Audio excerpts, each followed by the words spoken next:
Bonjour frères et sœurs en Jésus-Christ. Eh bien je vous retrouve encore selon ma formule habituelle et cette fois-ci pour la vidéo numéro 123. J'espère que vous allez toutes et tous bien où que vous vous trouviez, ça et là, par le moyen d'Internet dans ce monde. J'ai bien conscience que même si je ne suis que peu écouté, je suis quand même écouté bien au-delà de la France. Que Dieu bénisse la France, que Dieu bénisse le pays où vous habitez, profondément, au nom de Jésus-Christ. Bien-aimés en Jésus-Christ, justement, pour que le monde passe pardon, de 2024 à 2025 et qu'il passe de cette année à l'autre dans la paix, eh bien, pour que ça se passe dans la paix, que dois-je faire? Je dirais même plus, que devez-vous faire? Eh bien, c'est un petit peu le sujet, le titre de cette vidéo numéro 123. En effet, le peuple de Dieu doit lucidement regarder ce monde et prendre sa part de responsabilité quant au rôle qu'il doit y tenir. C'est ce que je vais tenter de développer dans cette vidéo présente. Soyez bénis. Bien-aimés en Jésus-Christ, vous qui êtes les disciples assumés dans la foi, et avec reconnaissance et honneur, disciples du Seigneur. Dans les vidéos numéros 121 et 122, j'ai développé les thèmes, vous vous en souvenez, de l'écoute individuelle et collective de Dieu. Précisément, dans cet exercice qui me paraît indispensable au moment où 2025 est en vue, écoutez le Seigneur, individuellement et collectivement, eh bien je souhaite vous indiquer ou vous rappeler quelques pistes à suivre dans cette vidéo numéro 123. Bien-aimés, il n'est pas difficile de discerner dans ces jours actuels que notre monde vit dans un niveau de dangerosité qui ne cesse de grandir. En attendant que nous, peuple de Dieu, nous soyons enlevés vers notre patrie céleste, comme c'est écrit dans l'épître aux Hébreux au chapitre 11 et au verset 6. Eh bien, en attendant cela, nous avons un rôle à assumer alors que nous sommes encore en bas. Alors certes, nous devons et serons témoins de Jésus-Christ jusqu'au dernier jour. Amen. Mais témoin de lui ne signifie pas seulement parler de lui et annoncer le salut. Témoin de lui doit aussi être perçu par nous comme étant mandaté par Dieu pour agir, vous écoutez bien, pour agir et générer de la paix dans ce monde. Et quand nous parlons de paix entre nous, les chrétiens, eh bien, il faut reconnaître que nous en parlons comme un concept de paix intérieure. Bien sûr, c'est juste, mais la Bible en parle aussi comme d'une paix extérieure. Ça aussi, c'est juste. Par exemple, le prophète Jérémie nous rapporte que l'Éternel parle ainsi. Il dit « Recherchez la paix de la ville », et la version grecque dit « du pays », où je vous ai déporté et intercédé auprès de l'Éternel en sa faveur, parce que votre paix dépendra de la sienne. C'est écrit dans Jérémie chapitre 29, verset 7. Dans ce verset, il est question de la paix civile, celle d'une ville, d'un pays, d'un peuple. Ce verset désigne une partie du monde. En l'occurrence, dans ce verset, il s'agit de la paix civile du peuple de Dieu, là où il se trouve, c'est-à-dire à Babylone. Autrement dit, Dieu demande aux Israélites de prier pour que Babylone soit en paix. Et peut-être vous seriez tenté de vous dire, de me demander, de penser, mais est-ce possible que Babylone, en tant que telle, puisse être en paix? Mais Dieu demande de prier pour que Babylone soit en paix. C'est donc que c'est possible, malgré tout. Comme les Israélites autrefois, frères et sœurs, le peuple de Dieu d'aujourd'hui vit aussi au milieu de Babylone, bien sûr. Mais Dieu lui demande-t-il à son peuple de s'en plaindre et de critiquer Babylone, comme beaucoup trop de chrétiens le font? Les chrétiens qui s'élèvent contre Babylone et qui la critiquent sans cesse toute l'année sont charnels. Les chrétiens qui prient pour la paix de Babylone, eux, sont spirituels. Les premiers font le nécessaire pour devenir des vierges folles, d'ailleurs.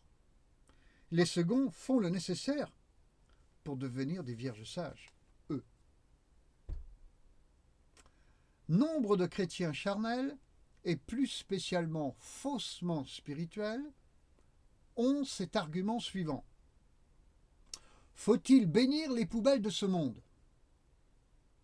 Faut-il bénir le péché? Les péchés? Certes non. Mais la Bible nous demande de bénir le pécheur, et maintenant, les pécheurs, alors que ceux-ci sont encore dans leur péché. Je ne bénis pas la corruption du corrompu, mais je bénis le corrompu alors qu'il est encore dans sa corruption. Je ne bénis pas ses actes, mais je bénis sa personne, malgré ses actes. Jésus dit, à vous qui écoutez, aimez vos ennemis, faites du bien à ceux qui vous haïssent, priez pour ceux qui vous maltraitent. Luc chapitre 6, versets 27 et 28. Alors je pose cette question. Faut-il bénir les poubelles de ce monde? Eh bien oui, il faut le faire. Mais qu'est-ce qu'une poubelle? Eh bien c'est par exemple une personne qui n'a pas fait la paix avec Dieu par Jésus-Christ. Cet homme est forcément une poubelle spirituelle. Ce n'est pas un jugement, c'est le constat lucide de la réalité. Ce serait un jugement si j'y mettais des sentiments. C'est pas seulement un homme, un individu, c'est aussi une ville. Une poubelle, c'est aussi une ville dévoyée, qui pêche lourdement, n'ayant pas de respect ni de conscience de Dieu. C'est un pays, c'est une nation, un peuple avec les mêmes caractéristiques. Ce sont des leaders des nations qui se comportent de façon impie, sans soumission à Dieu. Frères et sœurs, les voilà les poubelles. Mais Dieu a tant aimé le monde. Au milieu de ces innombrables poubelles, qu'il a envoyé son Fils pour nous en sauver de toutes nos poubelles. C'est une petite adaptation de ce fameux verset que vous n'êtes pas sans connaître et qui se trouve dans l'Évangile de Jean, au chapitre 3 et au verset 16. Ou si vous préférez, lorsque nous étions encore pécheurs, c'est-à-dire dans nos poubelles, Christ est mort pour nous. Épître aux Romains, chapitre 5, verset 8. Frères et sœurs, j'en suis convaincu. Cessons donc de vociférer contre les pécheurs à cause de leurs péchés et intercédons plutôt pour la communauté des pécheurs, non seulement pour qu'ils se repentent, mais également au passage pour que nous-mêmes, nous puissions vivre une vie tranquille. Dieu le veut pour nous. Et c'est précisément ce que Paul demande à Timothée de faire et d'enseigner autour de lui. Première épître à Timothée, chapitre 2, versets 1 à 4. Ainsi, bien-aimés en Jésus-Christ, bien-aimés en Jésus-Christ, faisons ce qui est bon et agréable devant Dieu, notre Sauveur. En le faisant, en cette fin d'année de 2024, qui est un dangereux et risqué moment de l'histoire, certes, nous répondons à l'appel de Dieu, à l'appel du Dieu de la prophétie, pour élever sur notre pays, là où Dieu nous fait vivre, un dôme de grâce, un dôme de protection, un dôme de prière, un dôme de larmes, des larmes d'intercession, un dôme de compassion. Israël a édifié ce qu'ils appellent un dôme de fer. Un jour, ils seront convaincus de faire autrement. Amen. Mais nous, laissons-nous convaincre aujourd'hui, par le message de l'Esprit de Dieu, qu'il faut, là où nous vivons, dans le pays où nous vivons, la ville, le lieu, l'endroit, le quartier, la rue, élever un dôme de grâce, un dôme de protection, un dôme de prière, un dôme de larmes, d'intercession, un dôme de compassion, qui touchera le cœur du Père, à n'en pas douter. Ce Père, notre Père, qui depuis les cieux écoutera les cris d'appel de son peuple, d'appel à la miséricorde, à sa miséricorde, et ne manquera pas d'y répondre. Et oui, il est écrit, à l'appel de ton cri, je te répondrai. Ésaïe, chapitre 30, verset 19. Ainsi, mes amis, en cette fin d'année 2024, en vue de la suite, j'élève ma voix vers Dieu. Mon Père, j'élève ma voix vers Dieu, mon Père, pour ma ville, pour mon pays, pour mes chefs politiques, comme le prophète Daniel, qui n'eut pas un mot de critique, ni envers Babylone, ni envers son roi. Et pourtant, et je me tiens devant le Seigneur, et j'élève un dôme de grâce sur les lieux où il me fait vivre, où il m'a porté, où il m'a déposé, comme c'était le cas pour Israël. Ainsi, moi qui habite en France, je demande grâce à Dieu pour elle, malgré elle, la France. Plus précisément, j'habite dans l'ouest de la France. Alors je bénis cet endroit de tout mon cœur. Je bénis ma ville, mon quartier, ma rue. J'allonge même mes bras, mes mains, et je bénis l'Occident, pourtant si décadent. Je le fais de tout mon cœur, et pour cela je fais taire tout jugement en moi. Je me fiche que Biden soit démocrate et Trump républicain.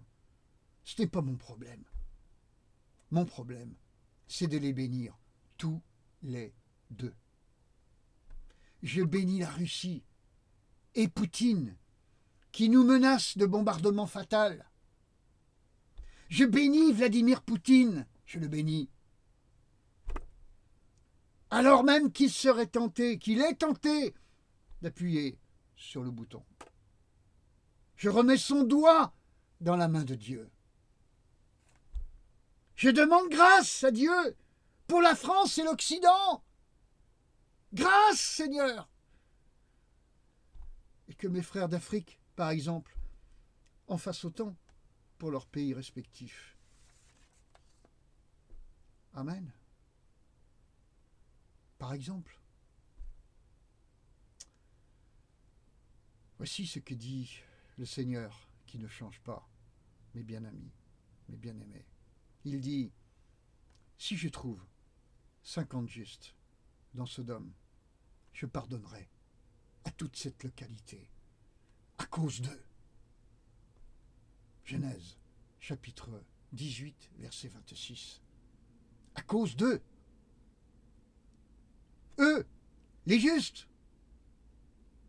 Mais, bien-aimés, qui sont les justes aujourd'hui? Mais écoutez, ce sont ceux qui ont reconnu Jésus-Christ comme le Fils de Dieu et leur sauveur personnel. Ceux-ci sont gratuitement justifiés, virginisés, purifiés, blanchis, immaculés désormais, aux yeux de Dieu par le sang de la croix. Épître aux Romains, à nouveau, chapitre 5, verset 9 cette fois-ci. Frères et sœurs, Abraham intercéda en faveur de Sodome. Et tant qu'il y avait des justes à Sodome, Dieu ne châtia pas Sodome. Certes, la Bible parle du jugement des nations, qui viendra. Mais elle mentionne aussi le temps des répits. Et nous y sommes. Et tant qu'il y a des justes habitant leurs Sodomes respectives, avant qu'ils ne soient enlevés, des justes qui prient comme Abraham le fit, notre Père qui est aux cieux écoutera et retiendra sa main. Ah oui, alléluia.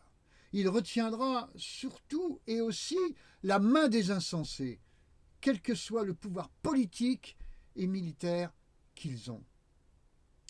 Bien-aimés en Christ, soyons fermes en la foi. Qui que ce soit qui nous menace, élevons nos mains vers Dieu et déclarons que cet homme est sous ton contrôle, Seigneur Jésus-Christ, notre Dieu Tout-Puissant, toi le seul vrai Dieu. Alléluia. Il est indispensable, frères et sœurs, d'aborder ce changement d'année dans cette posture formelle de foi et donc de dépendance à Dieu. À genoux devant lui, au milieu du pays où il nous fait vivre. Je le répète, cela est bon et agréable devant le Seigneur, notre Dieu. Oh, alléluia. Alors, je voudrais conclure en disant, bien-aimés, pour traiter les affaires horizontales, eh bien, il n'y a pas d'autre solution que d'être vertical. Si pour traiter ce qui est horizontal, on fait de l'horizontal, alors écoutez, on fait de la politique. Et comme nous ne sommes pas forcément des hommes politiques, on fait de la politique de comptoir, comme on dit un petit peu populairement dans nos campagnes de France. Celle-ci n'est pas nécessairement meilleure que la politique des palais de la République, que nous critiquons si bien. Alors, taisons les critiques. Arrêtons cette horizontalité qui est une pollution spirituelle, justement. Nous ne faisons qu'ajouter la pollution spirituelle en agissant ainsi à la pollution spirituelle qui existe déjà. Vous et moi, au nom de Jésus-Christ, assemblons-nous et tenons-nous devant le Père pour intercéder pour le pays où nous sommes, où Dieu nous a fait naître, pour intercéder pour nos chefs, demander grâce, demander sagesse. Nous pouvons intercéder aussi pour les grands de ce monde, les puissants, sans jugement, en les aimant même. Vous avez le Saint-Esprit, frères et sœurs? Vous avez laissé le Saint-Esprit vous remplir? Si c'est le cas, vous êtes capable de prendre par exemple un portrait de Vladimir Poutine, un portrait de Volodymyr Zelensky. Vous êtes capable de prendre un portrait de Biden, vous êtes capable de prendre un portrait de Trump, vous êtes capable de prendre un portrait d'Emmanuel Macron, vous êtes capable de prendre un portrait de je ne sais qui encore parmi les leaders de ce monde, Xi le chinois, et vous êtes capable de prendre un portrait du nord-coréen. Et dans les larmes, sans aucun jugement, mais porté par des flots d'amour de Dieu que le Saint-Esprit produit en vous, vous êtes capable d'intercéder pour que ces hommes deviennent sages. Vous êtes capable de faire ça. Sinon, vous ne seriez pas remplis du Saint-Esprit et vous seriez horizontaux. Peut-être bien des vierges plutôt folles, mais Dieu vous appelle à être des vierges sages. Alors, en cette fin 2024, Saint-Esprit, remplis-nous, remplis-nous, remplis-nous, touche nos cœurs, transforme-les. Nous t'en prions, que nous soyons un peuple de Daniel, un peuple d'intercesseurs, qui pria pour son péché et le péché de son peuple, qui se tint devant Nebuchadnezzar, sans avoir rien provoqué, sans aucun jugement. Et celui-ci lui tendit la perche pour que Daniel lui dise la vérité. Et Daniel la lui a dite, tranquillement, respectueusement, dans l'onction du Saint-Esprit. Et ce Nebuchadnezzar a fini par reconnaître le Dieu de Daniel, lui, Nebuchadnezzar, roi de Babylone.